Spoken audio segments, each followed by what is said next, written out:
Like many of our native forests, pests had free rein in Northland's Ōpua forest for around 30 years, and the 2,000 hectare forest near Paihia fell silent. There was nearly no seedlings. The forest was silent. It was in full collapse. But 12 years ago, Bay Bush Action Group was founded and began to bring it back to life, targeting possums, feral cats, rats and stoats. Bay Bush Action member Dean Bagent-Mercer says the results speak for themselves. These are some lovely little greenhood orchids.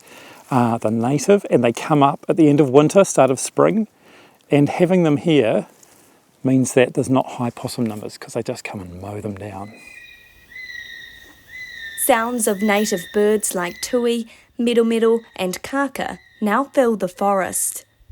Kiwi have also made a comeback. 4 or 5 years in, suddenly there was one call, then another, in these places that didn't have any birds, and so their numbers built up over about 5 years quite rapidly.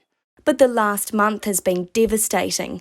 8 kiwi killed by roaming dogs. It's pretty clear and pretty evident that dogs have done this damage.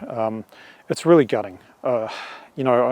We put in all this enormous effort, we get all of these people involved. To have it kind of like just disappear in an instant, it's gutting.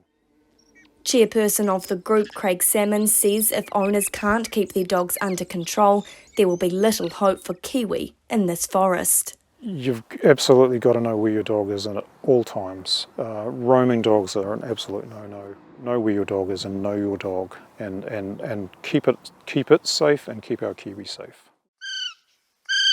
But all is not lost. Kiwi have recently been heard in the forest, and as Craig is showing us around, he spots a burrow that's been recently used.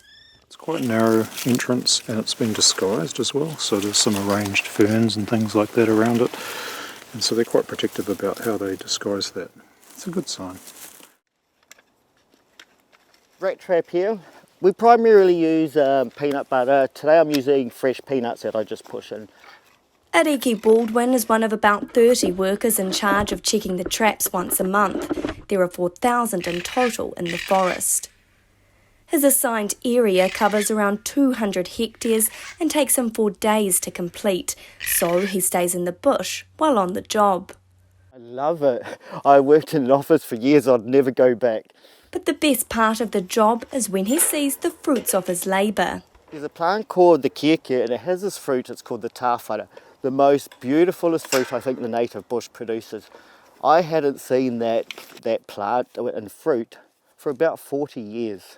And I never expected to see it again. And 2 years ago I just happened to be walking through and I saw this plant. Once a female kiwi has laid her egg, the male sits on it for 80 days. At night time, they call to each other. Despite the recent spate of attacks, just recently the group heard their calls. So what we're going to do is try and position our camera on the track, or the view right through down the track, and hopefully we may see a kiwi that was calling the other day. So we've come out tonight to see if we can spot a kiwi in this particular area, because just a few weeks ago both a male and a female were heard in this area, but we haven't been able to spot one just yet. Because the forest has a history of being burnt, there are fewer trees available for kiwi to burrow under. 15 wooden kiwi boxes are dotted throughout the forest, providing protection while the birds are nesting. This provides an entrance for the kiwi to come in this end, and then into a safe nesting area under this lid.